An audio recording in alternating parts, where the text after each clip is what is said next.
Jadi kalau di Mesir, mereka tradisi i'tikaf itu besok hari ke-20, malam ke-21 bawa tilam, bawa kemah kecil untuk dipasang di dalam masjid.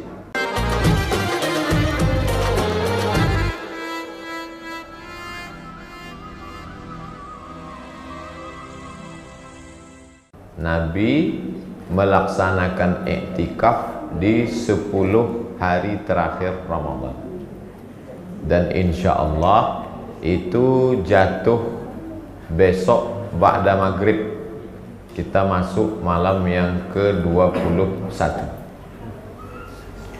I'tikaf secara bahasa artinya ya'kufuna ala asnamin lahum, orang yang menetap di suatu tempat, apakah tempat itu baik atau tak baik. Contohnya dalam ayat ini, ya'kufuna ala asnamil lahum, mereka menetap di tempat berhala. Jadi besok malam kalau ada suami ibu yang sudah jam 11 belum juga pulang, abang sedang di mana? I'tikaf katanya. Kok ada suara-suara musik? Ah, itu lain i'tikaf. Karena makna i'tikaf secara bahasa artinya menetap di suatu tempat, khairan kana au syarran, apakah tempat itu baik ataupun buruk.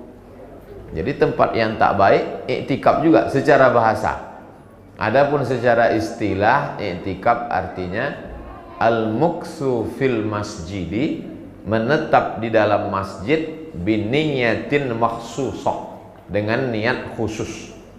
Niat khusus maksudnya taqarruban ilallah, mendekatkan diri kepada Allah Subhanahu wa ta'ala. Mudah-mudahan kita sehat, mulai besok bisa i'tikaf insyaallah. Jadi masuk masjid, nawaitul i'tikaf fi hadzal masjid lillahi ta'ala. Seminim-minim i'tikaf, sesebentar-sebentar i'tikaf, dengan semaksimal selama-lama i'tikaf. Nabi ketika Ramadan terakhir i'tikafnya 20 yauman, 20 hari 20 malam.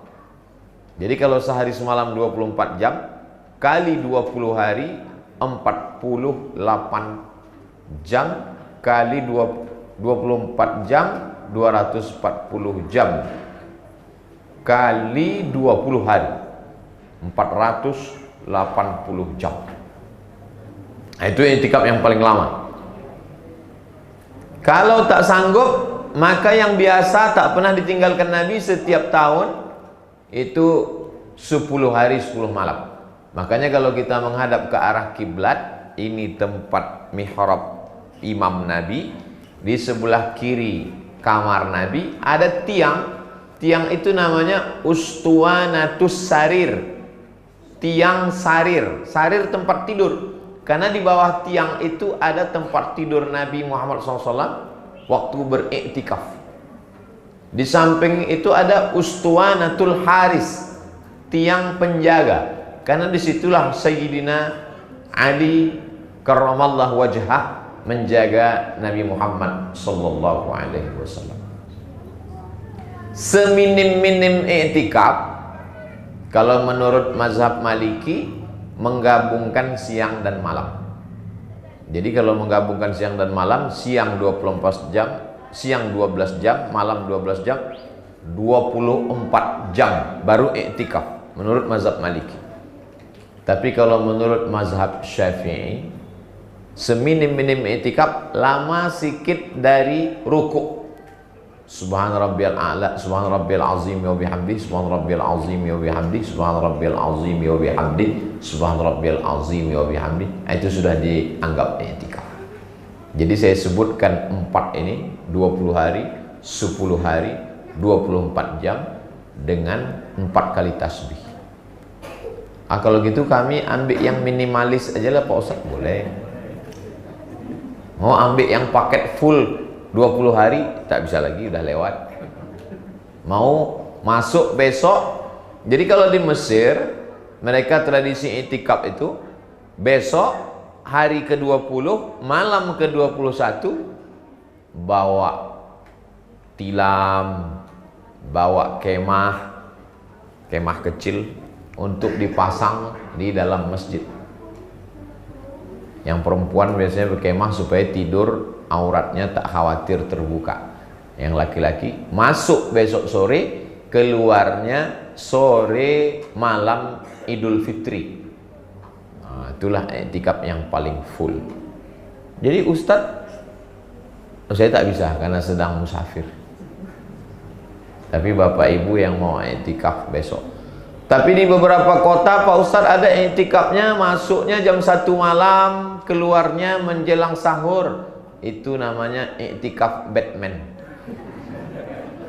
i'tikaf kalong.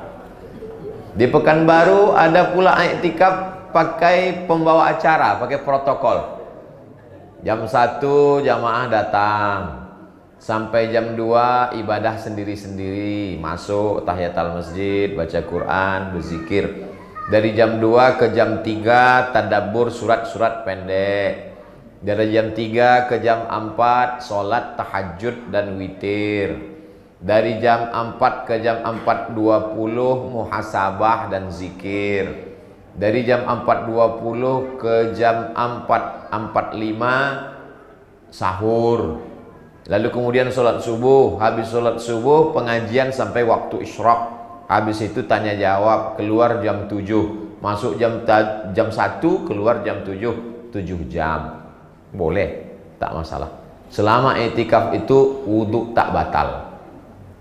Tapi kalau wudhunya batal, dia boleh keluar untuk ambil wudhu karena darurat. Jadi jangan gara-gara kata Ustadz kalau wudhu batal, i'tikaf batal, lalu menahan kentut sampai biru mukanya. Nah, jadi tetap melaksanakan i'tikaf. Katanya Pak Ustadz kalau i'tikaf itu maaf cakap, kalau kita berhubungan intim i'tikafnya batal Pak Ustadz. Wala tubashiruhunna wa antum akifuna fil masajid. Janganlah kamu berhubungan ketika kamu sedang i'tikaf di masjid. Ayat ini membingungkan. Masa i'tikaf di masjid berhubungan? Jadi maksudnya itu begini. Orang yang berniat i'tikaf 10 hari, besok habis maghrib dia masuk ke masjid, kebetulan rumahnya dekat. Rumahnya samping masjid. Lalu kemudian habis berbuka, balik dia mau ngambil baju. Disempatkannya kejap. Itu yang batal i'tikaf 10 hari. Itu maksud ayat itu. Adapun orang yang i'tikaf 7 jam, yang sejam, yang sehari, yang 2 hari, itu intinya i'tikaf itu lama sikit dari rukuk dan sujud sudah i'tikaf. Tapi kalau dia mau berniat i'tikaf 10 hari 10 malam, apalagi sampai dinazarkannya, aku bernazar i'tikaf tahun ini 10 hari 10 malam. Kalau anakku lulus PNS tahun ini, ya Allah aku i'tikaf. Tiba-tiba lulus. Maka selama 10 hari 10 malam dia tak boleh keluar. Keluar dia mengambil pakaian. Karena tak ada yang mengantar, darurat, dia ambil, boleh ambil. Tapi kalau dia berhubungan, maka batal i'tikaf yang 10 hari 10 malam. Nah, itu. Yang jomblo susah memahami ini, tak usah, ini berat. Lalu kemudian bagaimana kalau ada orang bernazar, berniat i'tikaf, meninggal dia? Kata Imam Syafi'i, orang yang berniat i'tikaf 10 hari 10 malam, atau 3 hari 3 malam, atau sehari semalam, meninggal dia, maka ahli warisnya membayarkan sehari semalamnya itu 1 mud. Nah, jadi i'tikaf itu bisa dibayarkan qadanya dengan fidyah, membayar 1 mud. 1 mud itu 7 on setengah beras, gandum, makanan pokok. Lalu kemudian itulah yang dijadikan sebagian ulama mazhab Syafi'i membayarkan qadha sholat orang meninggal. Di beberapa tempat saya pernah ceramah, Ustaz Somad, di kampung kami kalau ada orang meninggal dunia, itu dibayarkan beras. Dalilnya dari mana? Ini dari sini, dari iktikaf ini. Karena menurut Imam Syafi'i, kalau 1 hari 1 malam ditinggalkannya iktikaf, pada dia sudah nazar. Nazar itu amalan yang sunat lalu mewajibkan diri, merubah yang sunat menjadi wajib. Puasa Senin Kamis sunat, tapi kalau dinazarkannya menjadi wajib. Kurban sunat muakkad, tapi kalau diwajibkannya, dinazarkannya menjadi wajib. Begitu juga dengan iktikaf. Kalau ada orang bernazar iktikaf, meninggal dia, istrinya tahu, istrinya mendengar bahwa suami itu bernazar, maka 1 hari 1 malamnya dibayarkannya fidyah 1 mud. Kata Imam Al-Baghawi, kalau 1 malam iktikaf bisa dibayar 1 mud, maka 1 solat pun bisa dibayar 1 mud. Itu asal muasal. Diceritakan oleh Imam An-Nawawi dalam kitab Majmu' Syarah Muhazzam. Jadi ceritanya panjang, dari iktikaf, ijtihad Imam Syafi'i, dikutip oleh Imam Al-Baghawi, lalu kemudian diceritakan Imam An-Nawawi dalam kitab Majmu' Syarah Muhazzam. Jadi kalau ada orang di kampung kita, biasanya di negeri-negeri Melayu, ada orang meninggal, dibayarkan 1 solat 1 mud, saya tidak melarang. Tapi kalau ada orang membuat, dalilnya dalam mazhab Syafi'i ada. Tapi keluarga saya waktu membuat, ada keluarga meninggal, "Mat," kata dia, "ini keluarga kita meninggal, apa perlu kita bayarkan sholatnya pakai beras?" Saya bilang tak usah. Kenapa begitu? Khawatir nanti anak-anak muda ini tak sholat, ditumpuknya persiapan beras. Asal kau tak sembahyang, beras dah siap. Tapi cerita fidyah sholat itu ada dalam mazhab Syafi'i dari iktikaf. Makanya pembahasan kita iktikaf, tapi dia menjalar ke sholat karena di situ dasar pengambilannya. Nah, apa saja yang dilakukan selama iktikaf itu? Iktikaf itu sebenarnya tazkiyatun nafs, pensucian jiwa. Selama ini mau merenung dosa berapa banyak, tak sempat. Jam 2 malam kita bangun, mau muhasabah diri, mau merenung sejenak, dosaku berapa banyak. Jam 2 malam nih sunyi, gol. Tak bisa lagi, hampir tak ada sunyinya dunia. Makanya selama iktikaf itu handphone, karena kalau kita tetap di dalam masjid iktikaf, tapi kemudian kita tetap juga menerima WhatsApp, update status, menengok komen, maka sesungguhnya badan kita saja yang di dalam masjid, tapi kita tidak iktikaf. Nah, jadi selama iktikaf itu besok, mulai besok itu kalau bisa handphonenya ditinggalkan di rumah. Iktikaf. Ini pembekalan untuk iktikaf besok. Walaupun nampaknya kita di masjid apa namanya? Nur Hayuna. Tapi bekal iktikaf ini akan diupload untuk supaya bekal besok malam, supaya semua umat Islam yang mau iktikaf sudah siap-siap. Nabi SAW pergi ke dinding. Jadi dinding Masjid Nabawi itu langsung kamar Nabi. Dinding Masjid Nabawi itu langsung kamar Nabi. Jadi Nabi minta kepada Ummul Mukminin, Ibu Aisyah, minta ambilkan sisir. Lalu Aisyah menyisir rambut Nabi. Nabi menjulurkan kepalanya ke jendela. Itulah yang dijanjikan lagu, kan ada lagu. Aisyah.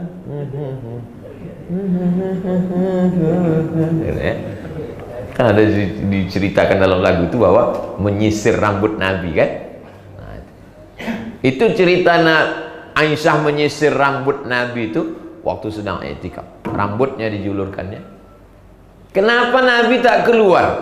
Kan bisa aja Nabi keluar Masjid Nabawi masuk kamar. Karena Nabi tak mau iktikafnya batal. Karena kalau keluar hanya untuk menyisirkan rambut, batal. Kenapa Ibu Aisyah tak masuk ke dalam masjid menyisirkan? Maaf cakap, dia sedang haid. Itulah dalil dalam mazhab Syafi'i tak boleh perempuan yang sedang halangan masuk ke dalam. Dalam hadis lain kata Nabi, nawilinil khumrah, wahai Aisyah, tolong engkau ulurkan kain. Kata Aisyah, aku sedang halangan ya Rasulullah, cuman aku masuk masjid. Kata Nabi, maaf cakap, tanganmu kan tak haid. Tangannya diulurkannya dari jendela ke dalam. Jadi kalau ada ibu-ibu masuk ke dalam, suaminya iktikaf dalam, suami istrinya haid, ulurkan kepadaku nasi biryani, mau buka puasa. Kata istrinya, gimana aku mau masuk bang, aku sedang halangan, tangan kau kan tak haid. Nah, masukkanlah ke dalam.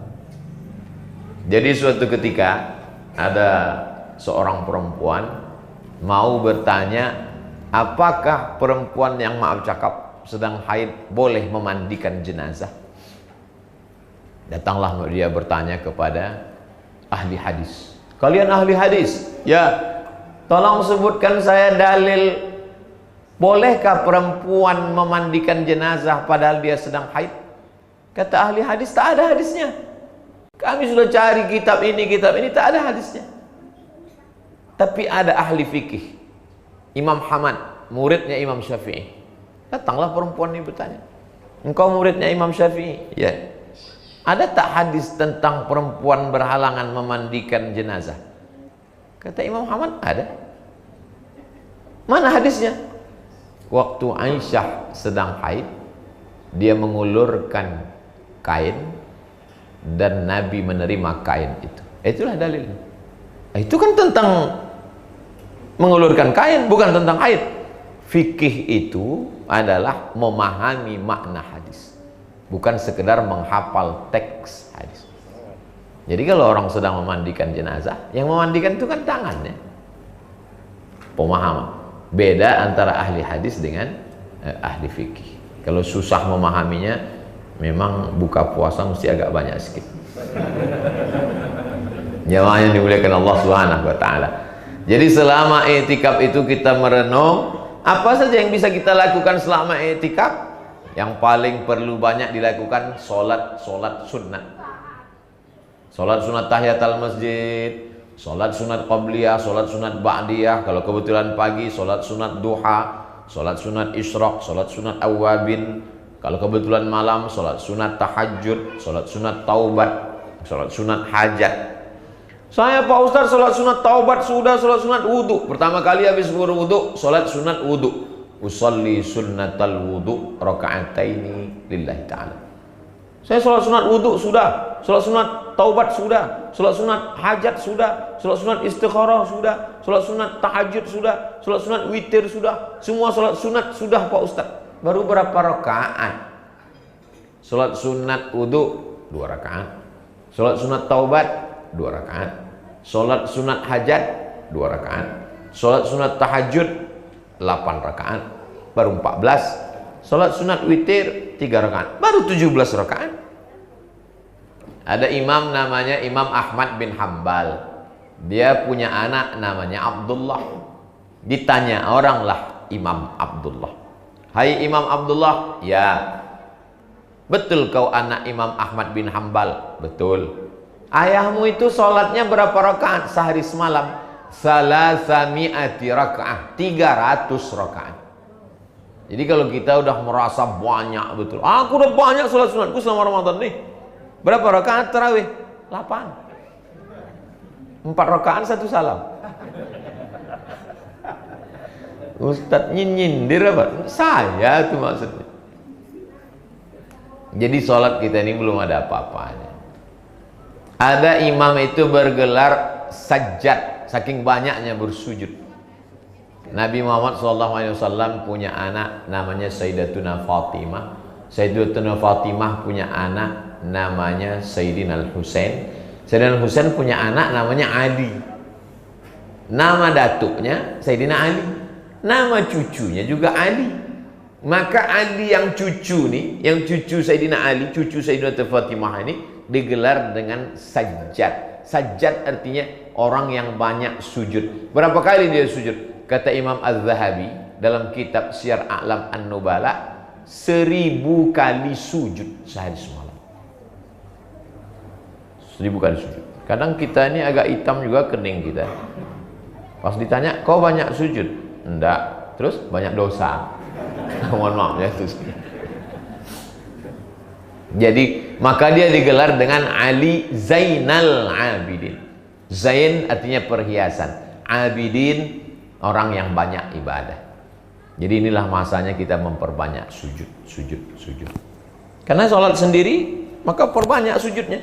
Nabi sholat sujudnya selama ayatnya.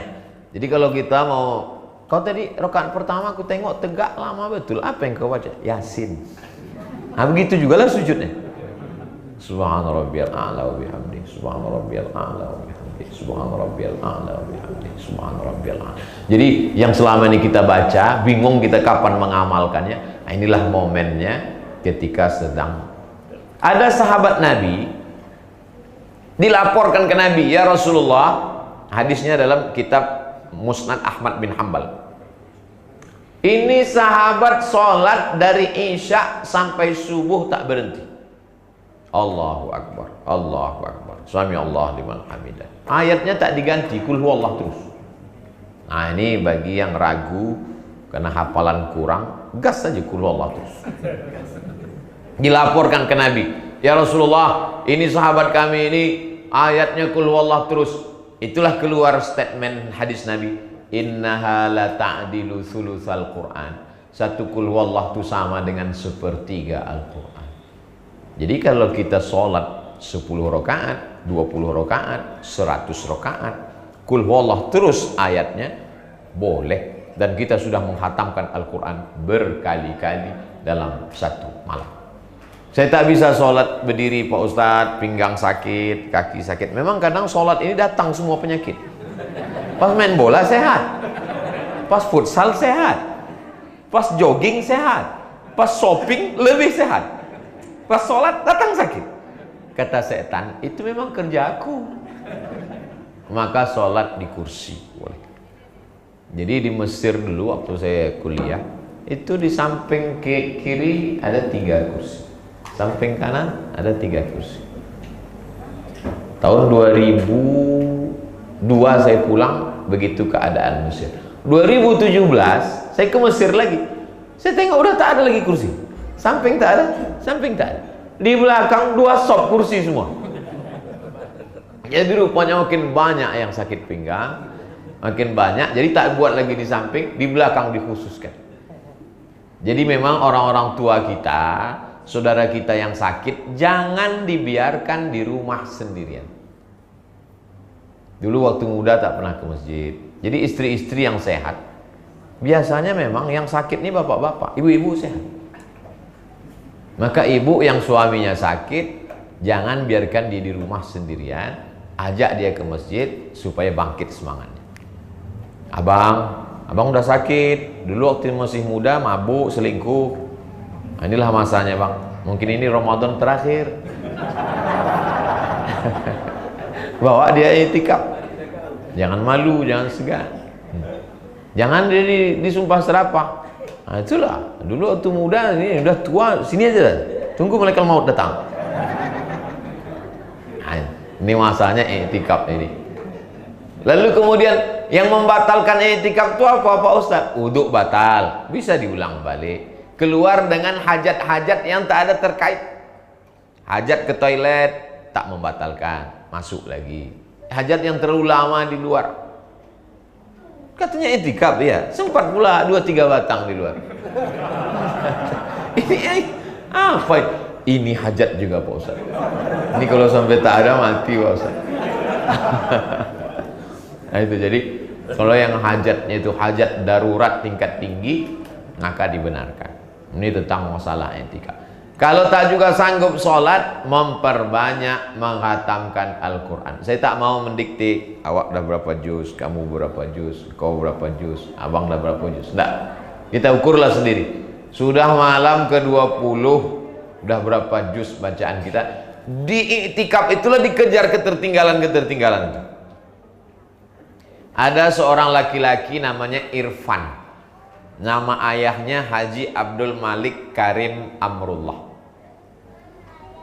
Jadi ayahnya itu Nanti kalau saya bilang Imam Bukhari, kanal Imamul Bukhari yukhtimul Qur'ana fi Ramadan sittina khatamah. Imam Bukhari menghatamkan Al-Quran di bulan Ramadan 60 kali khatam. Oh, itu kan Imam Bukhari, bukan orang kita. Nah, ini Pak Irfan nih punya ayah namanya Haji Abdul Malik Karim Amrullah, Buya Hamka. Jadi Buya Hamka itu kalau duduk, kata anaknya, dalam buku judulnya Ayah, kalau duduk kata dia 6 juz. Buya Hamka. Waktu ditanya, ayah kenapa ayah lama baca Quran?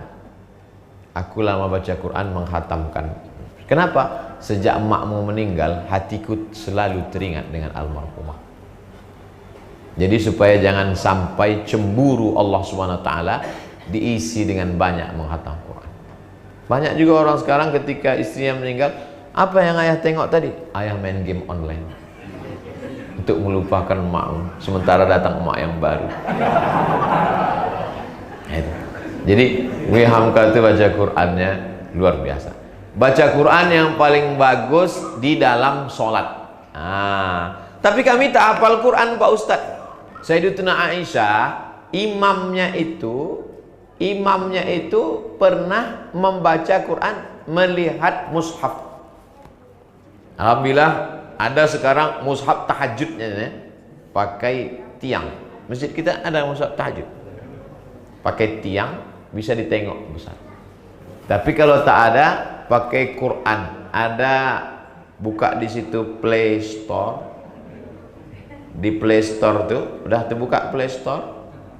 Tulis di Play Store itu Qara'a, Q-A-R-A-A.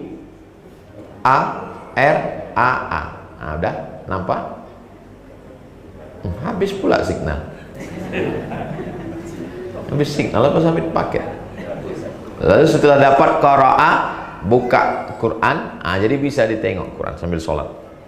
Ghairil maghdubi alaihim waladdallin. Amin. Bismillahirrahmanirrahim. Ya ayyuhalladzina amanu kutiba alaikumus shiyam. Satu halaman, satu rakaat.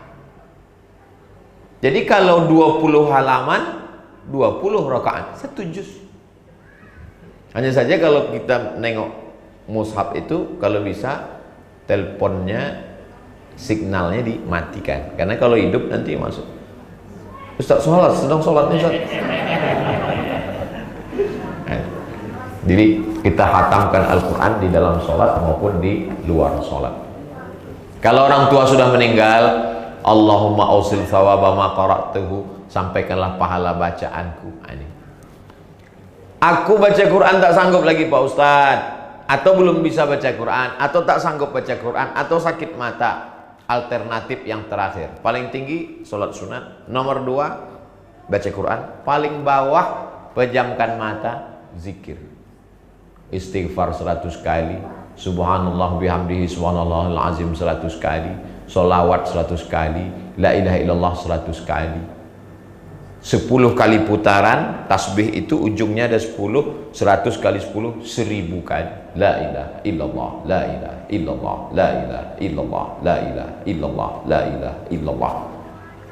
Memperbanyak istighfar. Man lazimal istighfar, siapa yang membanyak istighfar, ja'alallahu lahu min kulli dhiqin makhraja. Segala kesempitannya diberikan solusi. Wa min kulli hammin faraja. Segala kesulitan, kesusahan hidup diberikan kelapangan. Wa razaqahu min haitsu la yahtasib, diberi jalan yang tak disangka-sangka, dijadikan rezeki yang tak disangka-sangka. Allahumma shalli ala sayyidina Muhammad wa ala ali sayyidina Muhammad. Allahumma shalli ala sayyidina Muhammad wa ala ali sayyidina Muhammad. Allahumma shalli ala sayyidina Muhammad wa ala ali sayyidina Muhammad. Tak bisa sholat tegak lama, duduk. Tak bisa duduk, baca Quran. Baca Quran pun tak bisa, zikir. Zikir pun tak bisa. Ada jenazah lewat, ikut.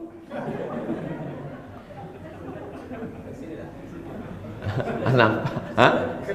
Sebelah. Nampak jenazah lewat, permisi sama keluarganya. Pak, boleh saya ikut? Boleh, ikut. Apa guna hidup ini lagi? Disampaikan ke bulan Ramadan, hidup di 10 hari terakhir Ramadan, isilah. Kenapa digas betul ibadah di 10 terakhir ini? Karena otak ini sudah mulai bercabang pada malam 21. Dia sudah mulai berpikir, nanti gorden warnanya warna hijau apa biru ya? Nanti toplesnya bulat apa peta ya? Nanti kuehnya gambar love. Nanti kira-kira hari pertama open heart apa open house ya? Nanti kira-kira itulah yang menggunting pikiran yang ada di kepala ini, digunting. Aku sholatnya berapa rakaat? Aku zikirnya berapa kali, berapa ribu? Aku khatam Qurannya berapa kali? Karena kalau tidak ini akan terus mengajak mau pergi ke mall, mau shopping, mau beli baru, ini. Nanti kira-kira kalau aku pakai baju warna hijau, jangan-jangan bertamu rupanya gorden tuan rumah hijau pula, sama. Masa tahun lalu warna pink, tahun ini warna ini kepala ini mesti dipotong, pikiran-pikiran itu mesti. Saya terus terang sampai sekarang tak ada terpikir saya nanti pakai Idul Fitri pakai baju warna apa ya, karena selalu saya pakai baju putih, selalu pakai baju putih supaya orang tak tahu bahwa kita tak ganti baju. Ceramah tausiah saya banyak, kalau pakai baju warna itu dijamin hadiah, warna aslinya baju putih. Nah jadi itulah tujuannya. Lalu kemudian habislah iktikaf itu pada sore pas bertakbir. Ada dua pendapat. Pertama, sore pas bertakbir malam Idul Fitri, atau besok habis sholat subuh malam Idul Fitri pun masih tetap Allahu Akbar, Allahu Akbar, Allahu Akbar, la ilaha illallah, wallahu akbar, Allahu akbar, walillahil hamd. Menetes air mata waktu di masjid. Kau nangis kenapa? Mengenang dosa, tak bisa balik. Kenapa tak balik? Belum vaksin, belum booster. Nah, jadi bagaimana malam-malam jadikan Ramadan ini Ramadan yang terakhir. Karena kalau kita berpikir tahun depan masih ada Ramadan, Ramadannya tahun depan masih ada, tapi apakah kita masih ada lagi? Tak ada jaminan. Ustaz Tengku Zulkarnain sehat berkeliling, tiba-tiba meninggal. Ustaz Mahir Tuwailibi sehat meninggal. Sahabat-sahabat, guru. Jadi jadikan seakan-akan ini Ramadan terakhir. Makanya Nabi kalau sholat, sallu sholatal muwaddi', jadikan sholatmu seakan-akan sholat terakhir. Saya selalu ceramah seakan-akan ini adalah ceramah yang terakhir. Kata Habib Mahdi, 30 menit sudah lewat 35 menit. Kita sudah outside. Tapi rasanya sudah saya sampaikan tentang iktikaf dari A sampai Z. Tentu saja banyak kekurangannya. Mudah-mudahan sebagai bekal besok malam iktikaf sudah cukup insyaallah. Bagaimana? Siap iktikaf? Dari bunyinya macam tak siap. Terima kasih segala perhatian. Mohon maaf segala kesilapan dan kekhilafan. Judul videonya persiapan iktikaf 10 hari terakhir malam Ramadan 1443 Hijriah. Terima kasih. Aqulu qawli hadza astaghfirullah li wa lakum. Wassalamualaikum warahmatullahi wabarakatuh.